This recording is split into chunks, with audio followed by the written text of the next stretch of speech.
Good evening बच्चों। कैसे हैं आप सभी?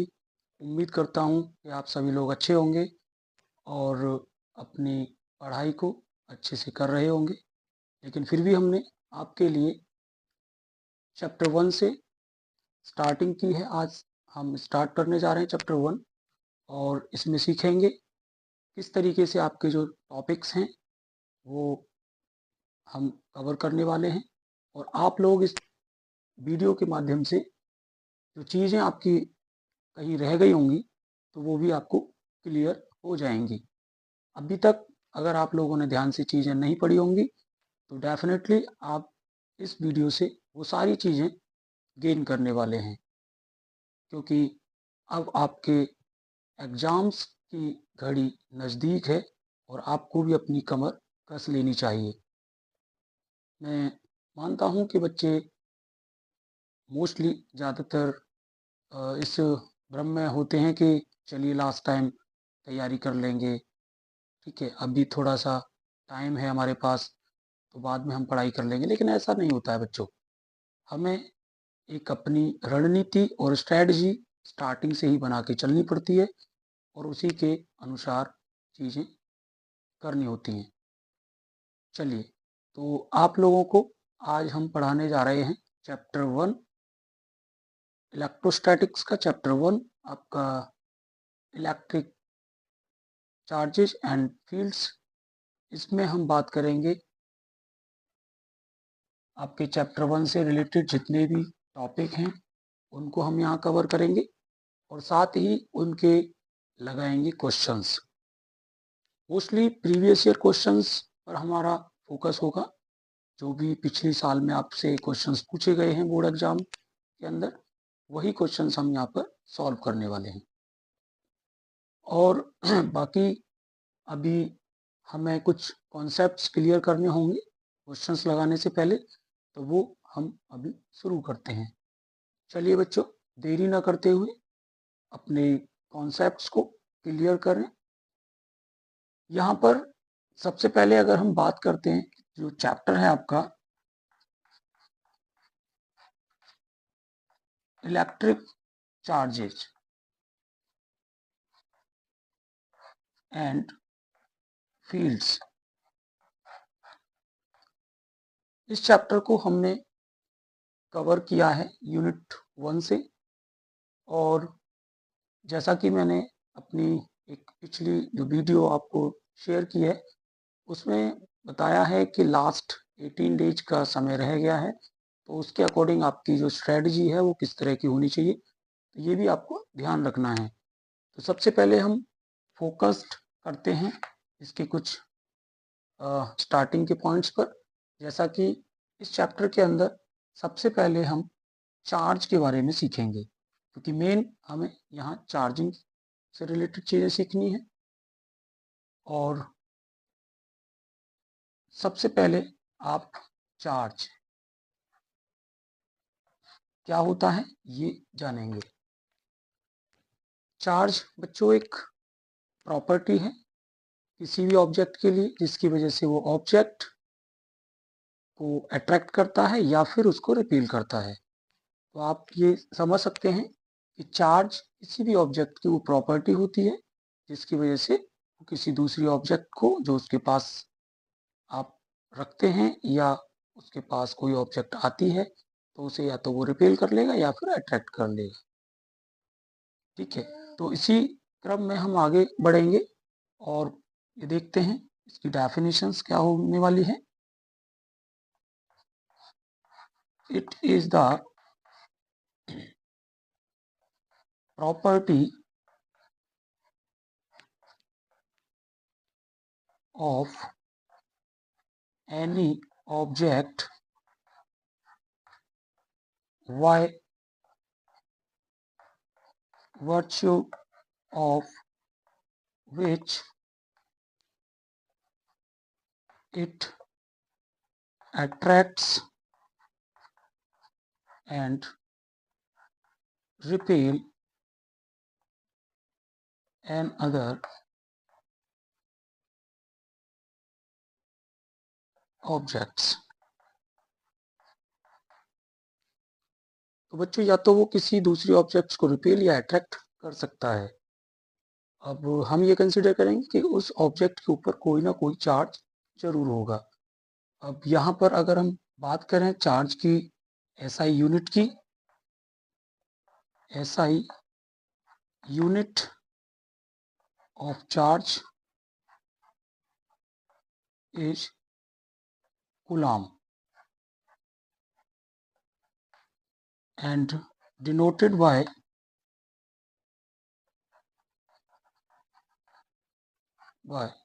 C। कैपिटल C से आप इसे डिनोट कर सकते हैं। और जो आपका जो चार्ज होगा, इस चार्ज को हम Q से रिप्रेजेंट कर सकते हैं। कई बार स्मॉल q से भी हम इसे रिप्रेजेंट कर सकते हैं, वो आपकी चॉइस है। लेकिन अगर हम यहाँ बात करें कि इसकी जो प्रॉपर्टी है वो भी हम यहाँ पढ़ने वाले हैं, लेकिन उससे पहले समझ लेते हैं कि चार्ज के कितने टाइप्स होते हैं। Types of charge.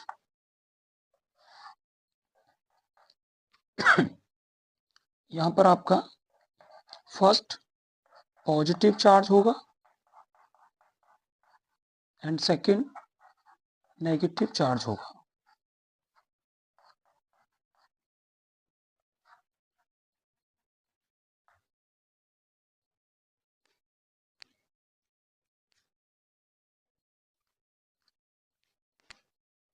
आगे आपका टाइप्स आपने पढ़ लिए, उसके बाद इसमें पहला आपका पॉजिटिव चार्ज। पॉजिटिव चार्ज ये बच्चों आपको पता होना चाहिए कि किस तरीके से ये जो पॉजिटिव चार्ज होगा ये कोई ऑब्जेक्ट एक्वायर करती है। आपको पता होगा कि जैसे ही अगर मान लीजिए किसी एक ऑब्जेक्ट को दूसरी ऑब्जेक्ट के ऊपर रब किया जाता है, तो एक ऑब्जेक्ट के जो इलेक्ट्रॉन्स हैं वो किसी दूसरी ऑब्जेक्ट के ऊपर गेन कर लिए जाते हैं। सपोज कीजिए कि हमने कोई दो ऑब्जेक्ट ली और यहाँ पर इन दोनों ऑब्जेक्ट्स को आपस में रब करा दिया। इनिशियली देखें तो इन दोनों ऑब्जेक्ट्स के ऊपर कोई भी चार्ज नहीं होगा, क्योंकि ये न्यूट्रल होंगी। और क्योंकि आप ये भी जानते हैं कि कोई भी ऑब्जेक्ट या कोई भी पार्टिकल जो भी होगा आपका, वो एटम्स रखता है और एटम के अंदर आपका न्यूक्लियस होगा और न्यूक्लियस के अंदर आपके न्यूट्रॉन जिन पर कोई चार्ज नहीं होता और प्रोटॉन जिनके ऊपर पॉजिटिव चार्ज होता है।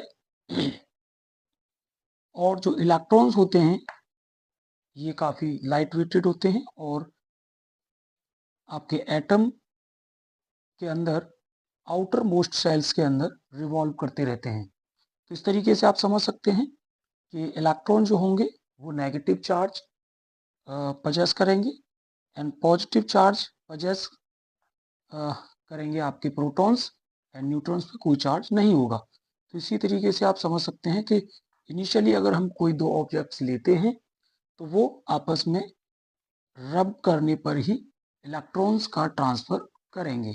सपोज कीजिए कि आपकी ए ऑब्जेक्ट बी ऑब्जेक्ट को इलेक्ट्रॉन्स प्रोवाइड कर देती है और यहाँ से इलेक्ट्रॉन्स की कमी हो जाती है। It means we can say deficiency of electrons.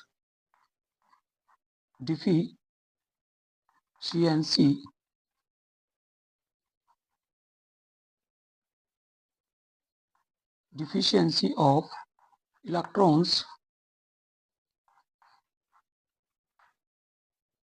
ये आपका पॉजिटिव चार्ज यहाँ पर एक्वायर कर लेगा ए ऑब्जेक्ट। एंड अगर ये गेन करता है, इलेक्ट्रॉन्स को गेन करता है, तो यहाँ पर डेफिनेटली नेगेटिव चार्ज आ जाएगा।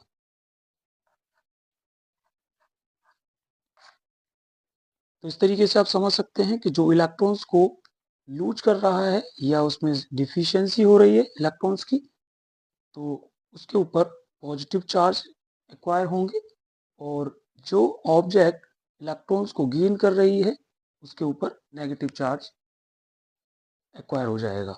तो इतना आपको समझ आ गया होगा। अगर हम आगे एक एग्जांपल के थ्रू अगर समझना चाहें, सपोज कीजिए यहाँ पर 10 proton and 10 electrons and 10 neutrons हैं, तो दूसरी ऑब्जेक्ट के ऊपर भी अगर हम कंसीडर करके चलें 10 proton 10 electron and 10 neutron, then यहाँ पर आपका 1 इलेक्ट्रॉन ट्रांसफर हो चुका है, तो यहाँ पर आपका 1 इलेक्ट्रॉन की डिफिशियंसी हो चुकी है, तो इसलिए यहाँ पर अब सिर्फ 9 इलेक्ट्रॉन से ही आपके बचेंगे। इस तरीके से अगर इसने गेन किया है इलेक्ट्रॉन्स को, तो यहाँ डेफिनेटली 1 इलेक्ट्रॉन्स और ऐड हो जाएगा। इस तरीके से यहाँ पर एक्सेस हो जाएगा 11 इलेक्ट्रॉन्स का, और 10 प्रोटॉन्स रहेंगे, और यहाँ पर आपके 10 प्रोटॉन्स रहेंगे एंड 9 इलेक्ट्रॉन्स रहेंगे। डिफिशियंसी होने की वजह से यहाँ पर पॉजिटिव चार्ज एक्वायर हो चुका है, क्योंकि पॉजिटिव जो आपके चार्जेस हैं वो बढ़ चुके हैं। तो इतना आपको समझ आ गया होगा।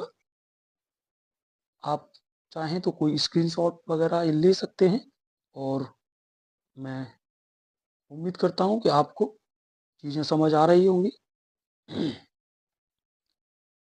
इस तरीके से हम दिखा सकते हैं कि आपके पॉजिटिव और नेगेटिव चार्ज को किस तरीके से गेन किया जाता है after the rubbing of two objects.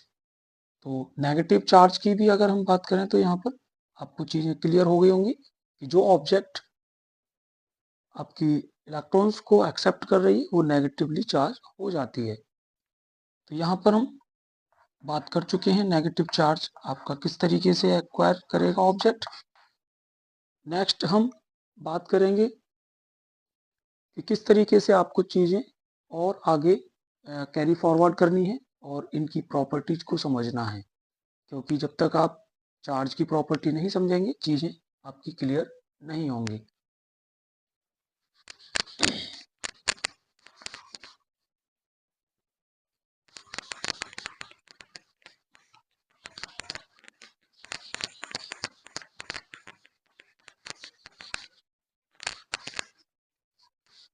तो बच्चों आगे हम सीखते हैं प्रॉपर्टीज ऑफ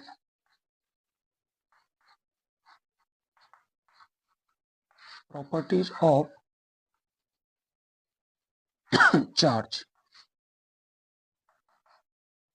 फर्स्ट प्रॉपर्टी की अगर हम बात करें तो पॉजिटिव और नेगेटिव जो चार्ज होते हैं वो आपके कंजर्व्ड रहते हैं। तो सबसे पहले आप लिख सकते हैं चार्जेस आर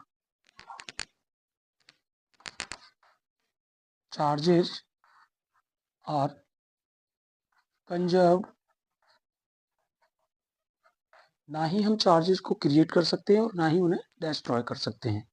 चार्ज केवल, जैसा कि आपने देखा, केवल आप उन्हें ट्रांसफर कर सकते हैं one object to another object. इसी तरीके से अगर हम दूसरी प्रॉपर्टी की बात करें तो यहाँ पर क्वांटाइजेशन को ये फॉलो करते हैं, क्वांटाइजेशन ऑफ चार्ज को,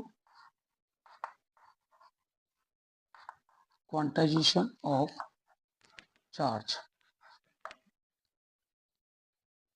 इसका एक मैथमेटिकल फॉर्मूला है Q equals to plus minus n e. अब बच्चों यहाँ पर Q आपका चार्ज है एंड N यहाँ पर नंबर ऑफ इलेक्ट्रॉन्स को रिप्रेजेंट करता है and E is the basic unit of charge, जिसकी वैल्यू आपकी 1.6 into 10 to the power minus 19 coulomb रहती है। तो ये आपको ध्यान रखना है। अगर हम क्वांटाइजेशन की डेफिनेशन की बात करें तो quantization is the integral multiple of basic unit of charge.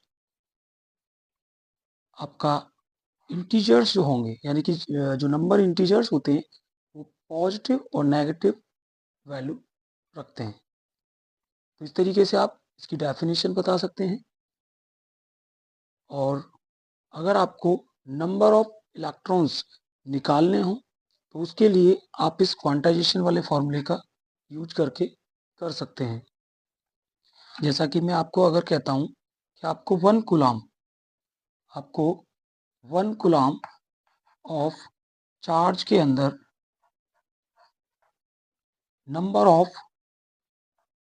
Number of electrons बताने हैं, तो आप किस तरीके से करेंगे। यहाँ आपको चार्ज की जगह पर, क्योंकि फॉर्मूला आपको ये लगाना है, Q आपका 1 कूलाम, N आपको निकालना है और E आपकी जो वैल्यू दे रखी है 1.6 इंटू 10⁻⁻19 कूलाम, वो आप यहाँ पर रख देंगे।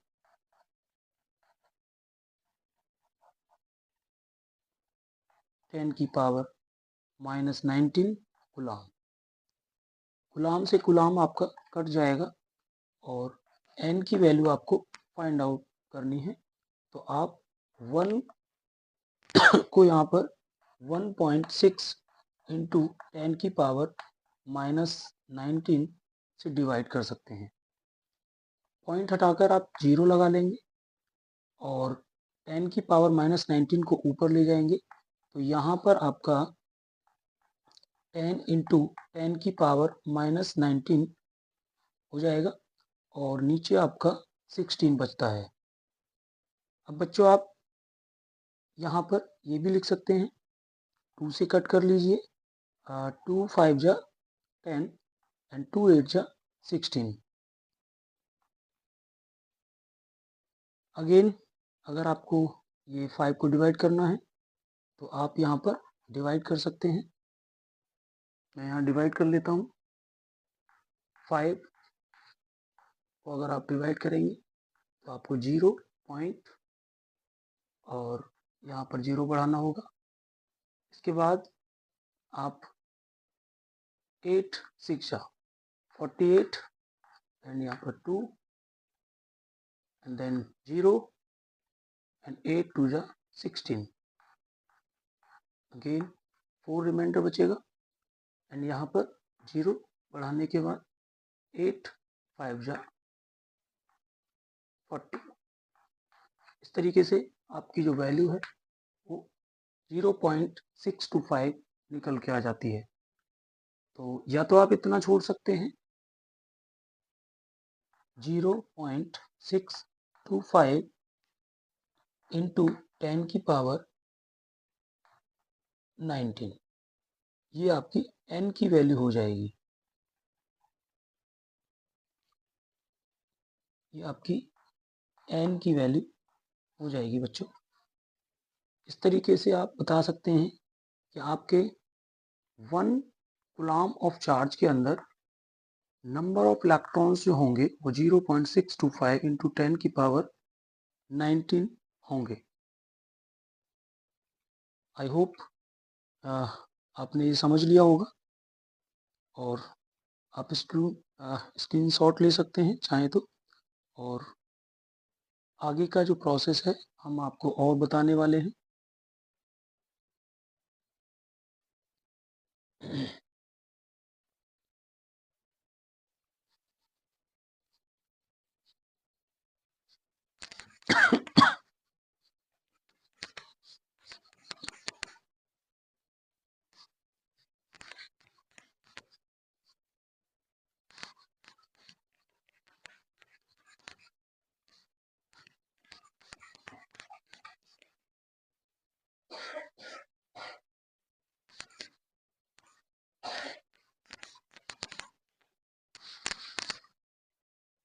चलिए बच्चों, नेक्स्ट हम बात करें थर्ड प्रॉपर्टी की। तो यहाँ पर आपकी रहने वाली है, आपके जो चार्ज होंगे, चार्जेस को यहाँ ऐड या सब्ट्रैक्ट किया जा सकता है। तो एडिटिव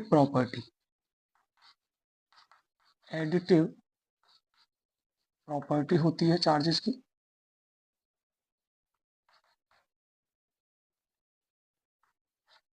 एडिटिव प्रॉपर्टी के द्वारा हम चार्जेस को ऐड कर सकते हैं, सब्ट्रैक्ट कर सकते हैं। अगर सपोज कीजिए हमारे पास 2 चार्जेस हैं, Q1 एंड Q2, उनकी वैल्यू आपको गिवन है 5 कूलम एंड Q2 आपको गिवन है -3 कूलम। तो आपको दोनों चार्ज को जोड़ना है और यहाँ पर Q1 प्लस Q2 कर दीजिए। आपको यहाँ से 5 कूलम रखना है और यहाँ 3 कूलम।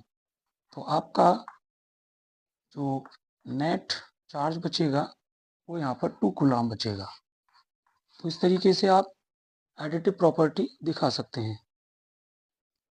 अगर चार्जेस आपके पॉजिटिव रहते हैं दोनों ही, तो उस कंडीशन में आप बता सकते हैं कि जो चार्ज होगा वो आपका Q1 plus Q2, both the charges are positive, so we can put here 5 coulomb, 3 coulomb, then 8 coulomb will be your answer। तो बच्चों आप यहाँ समझ सकते हैं कि एडिटिव प्रॉपर्टी भी चार्ज के अंदर होती है। तो हमने आपको यहाँ 3 प्रॉपर्टीज के बारे में बताया। पहली आपकी प्रॉपर्टी जो थी वो चार्ज कंजर्वेशन के लिए थी, कि चार्ज आपका कंजर्व रहता है, और दूसरी प्रॉपर्टी आपकी क्वांटाइजेशन ऑफ चार्ज की थी, और थर्ड प्रॉपर्टी आपकी एडिटिव प्रॉपर्टी यहाँ पर दिखाई गई है। इसके बाद नेक्स्ट हम बात करें तो बच्चों आगे हम पढ़ते हैं charging by conduction.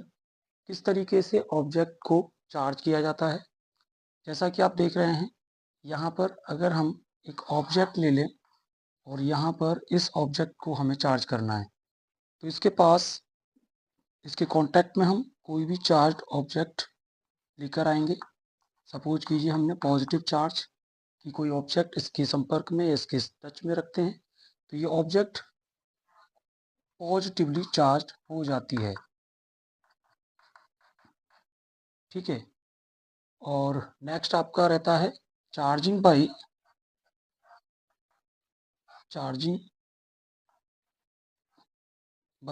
Rubbing.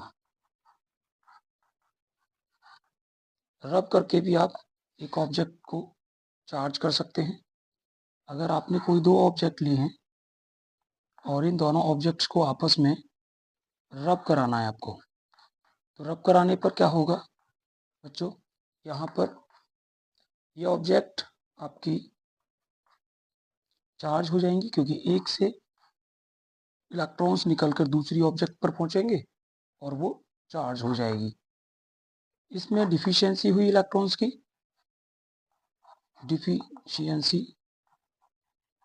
Deficiency अगर इलेक्ट्रॉन्स की होती है तो ये आपका डेफिनेटली पॉजिटिव चार्ज इसके ऊपर एक्वायर होगा, पॉजिटिव चार्ज इसके ऊपर आ जाएगा, और इसने अगर गेन किया है इलेक्ट्रॉन्स को तो ये नेगेटिवली चार्ज हो जाती है।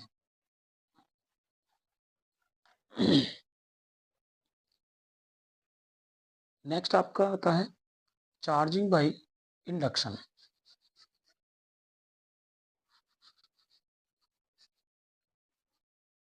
चार्जिंग बाय इंडक्शन,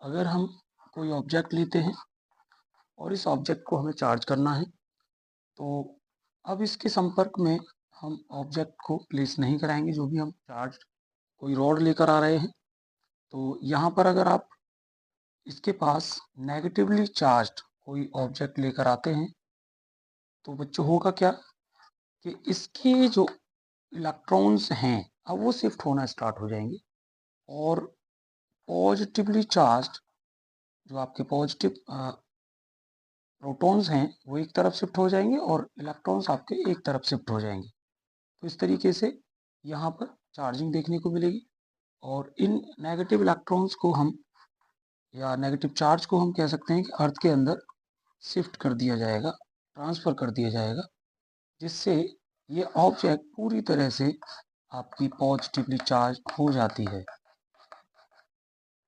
ठीक है, तो ये आपकी पॉजिटिवली चार्ज हो चुकी है ऑब्जेक्ट।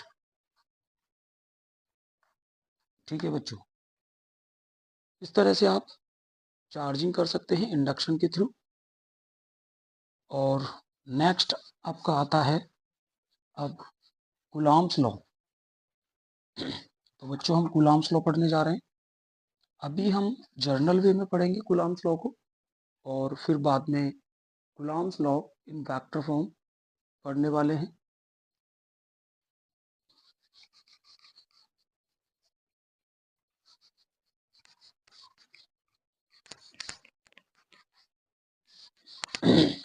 आई होप बच्चों आपको सब समझ आ रहा होगा। अगर आपको किसी भी प्रकार की कोई प्रॉब्लम या दिक्कत हो रही हो तो आप मुझे बता सकते हैं। नेक्स्ट हमारा टॉपिक है कूलॉम्स लॉ। कूलॉम्स लॉ के अकॉर्डिंग बच्चों क्या होता है कि जब आप कोई दो चार्ज एक डिस्टेंस पर सेपरेट कर देते हैं तो उन दोनों चार्जेस के बीच एक फोर्स काम करता है। उस फोर्स को हम कहते हैं इलेक्ट्रोस्टैटिक फोर्स। अब ये जो इलेक्ट्रोस्टैटिक फोर्स होगा ये दो चार्ज के बीच ही लगेगा। तो यहाँ पर हम कंसिडर करके चलते हैं कि हमारे पास एक Q1 चार्ज है और दूसरा Q2 चार्ज है। इन दोनों चार्ज के बीच की एक डिस्टेंस है R। इस डिस्टेंस R के थ्रू इन दोनों चार्ज को सेपरेट किया गया है। तो यहाँ पर ये दोनों चार्ज जो होंगे वो आपके डिफरेंट, आई मीन हम कह सकते हैं कि अनलाइक चार्ज हो सकते हैं और लाइक भी हो सकते हैं। तो लाइक और अनलाइक चार्ज का मतलब भी आपको समझ आ रहा होगा, आपने 10th क्लास में पढ़ लिया है ये। लाइक चार्ज आपके सेम चार्ज होते हैं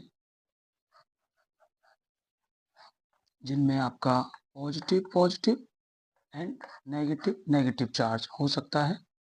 और अनलाइक चार्ज आपके positive negative and negative positive इस तरीके से हो सकते हैं। यानी कि जहाँ डिफरेंट चार्ज होंगे वो अनलाइक चार्ज होंगे और लाइक चार्ज हमेशा सेम रहते हैं। और इनकी जो प्रॉपर्टी की अगर हम बात करते हैं तो लाइक चार्ज हमेशा रिपेल करेंगे, ये आपके रिपेल करने वाले हैं, और अनलाइक चार्ज हमेशा अट्रैक्ट करेंगे। इस तरीके से बच्चों आप समझ सकते हो। तो यहाँ पर हम बात कर रहे हैं हमारे पास Q1 एंड Q2 चार्ज है और इन दोनों चार्जेस को हमने डिस्टेंस से सेपरेट किया हुआ है। और ये डिस्टेंस हमने यहाँ पर स्मॉल r कंसीडर की है। और उसके बाद अगर आगे हम इलेक्ट्रोस्टैटिक्स फोर्स की बात करें तो इसे हम Fe से रिप्रेजेंट करने वाले हैं। अब बच्चों यहाँ क्या होगा कि जो आपका फोर्स लगेगा इन दोनों चार्जेस के बीच वो आपका डायरेक्टली प्रोपोर्शनल होता है, डायरेक्टली प्रोपोर्शनल होता है दोनों चार्जेस के प्रोडक्ट के। तो इस तरीके से आप दिखा सकते हैं। इसे आप यूनिट आई थिंक इक्वेशन 1 बना लेंगे। और यहाँ पर आपका जो सेकेंड इक्वेशन बनेगा वो इलेक्ट्रोस्टैटिक फोर्स जो होगा वो आपके इन दोनों चार्जेस के बीच की जो डिस्टेंस r है उसके स्क्वायर के इनवर्सली प्रोपोर्शनल होगा। तो इस तरीके से बच्चों यहाँ पर आपके पास दो इक्वेशन आ जाती हैं और यहाँ से आप इलेक्ट्रोस्टैटिक फोर्स को directly proportional Q1 Q2 and R square के इक्वल यहाँ पे डायरेक्टली प्रोपोर्शनल आप रख सकते हैं, क्योंकि आपने पहले ही समझ लिया कि ये आपका इन्वर्सली प्रोपोर्शनल है और ये डायरेक्टली प्रोपोर्शनल है। नेक्स्ट स्टेप में जैसे ही आप यहाँ पर इस प्रोपोर्शनलिटी साइन को हटाते हैं तो आपको एक कांस्टेंट k रखना होगा और बाकी आप Q1 Q2 और अपॉन R स्क्वायर वैल्यू रख लेंगे, जहाँ पर हम समझेंगे कि जो k है वो आप k की वैल्यू रख सकते हैं यहाँ पर 1/4 पाई एप्सिलॉन नॉट, और इसकी वैल्यू 1/4 पाई एप्सिलॉन नॉट की वैल्यू आपकी 9 इंटू 10 की पावर 9 न्यूटन मीटर स्क्वायर पर कूलाम स्क्वायर होती है। तो बच्चों आई होप आपको कूलाम्स लॉ समझ आ गया होगा। इस कूलॉम्स लॉ की जो स्टेटमेंट है वो मैंने नहीं लिखी है, लेकिन आप समझ सकते हैं क्योंकि यहाँ क्विक हम रिवीजन करा के चल रहे हैं, तो हमें थोड़ा सा टाइमिंग का ध्यान रखना होगा। तो मैंने जैसा बताया आपको कि जो इसका स्टेटमेंट है उसके अंदर आप ये स्टेटमेंट लिख सकते हैं कि आपका जो कूलॉम्स लॉ है वो डायरेक्टली प्रोपोर्शनल होता है इलेक्ट्रोस्टैटिक फोर्स के, और इन्वर्सली प्रोपोर्शनल होता है इन दोनों चार्जेस के बीच की डिस्टेंस के स्क्वायर के। इन दोनों इक्वेशन से हम यहाँ पर ये आपका इलेक्ट्रोस्टैटिक्स फोर्स डायरेक्टली प्रोपोर्शनल दिखा सकते हैं, और उसके बाद प्रोपोर्शनलिटी साइन को हटा के कांस्टेंट रखकर और आप ये सारी चीज़ें निकाल सकते हैं। के की वैल्यू हमारी यहाँ 1/4 पाई एप्सिलॉन नॉट के बराबर होगी, और 1/4 पाई एप्सिलॉन नॉट की वैल्यू आपकी 9 × 10⁹ न्यूटन मीटर स्क्वायर पर कूलॉम स्क्वायर होती है। और बच्चों यहाँ पर एक टर्म आया है एप्सिलॉन नॉट। तो एप्सिलॉन नॉट क्या होता है? आपका इलेक्ट्रिक परमिटिविटी, इलेक्ट्रोस्टैटिक परमिटिविटी के लिए ये जो वर्ड है वो यूज होगा, इलेक्ट्रिक परमिटिविटी, परमिटिविटी थोड़ा छोटा लिख गया है बच्चों, पर कोई दिक्कत नहीं, आपको चीज़ें क्लियर हो गई होंगी। नेक्स्ट जो हमारा रहने वाला है वो रहेगा Coulomb's law in vector form. उसके लिए हम एक अलग सेपरेट वीडियो बनाएंगे, और आपको कूलॉम्स लॉ और Coulomb's law in vector form से रिलेटेड आपके जितने भी न्यूमेरिकल प्रॉब्लम्स होंगे वो हम सॉल्व करने वाले हैं इस वीडियो में। तो बच्चों आप बने रहिए समाधान क्लासेस पर, और न्यू अपडेट्स के लिए आप हमारे चैनल को सब्सक्राइब, लाइक, शेयर ज़रूर करें। आपको यहाँ पर एक क्विक रिवीजन और एक फास्ट रिवीजन देखने को मिल रहा है, और आगे भी मिलता रहे, इसके लिए आप हमारे चैनल को सब्सक्राइब करें और बेल आइकन को भी हिट करना ना भूलें, क्योंकि बिना बेल आइकन के आपको हमारी आने वाली नेक्स्ट वीडियो का पता नहीं चल पाएगा, इसलिए बेल आइकन तो हिट करना बनता है। तो बच्चों अभी हम आपसे विदा लेंगे। Thank you. नेक्स्ट वीडियो के लिए आप वेट करें।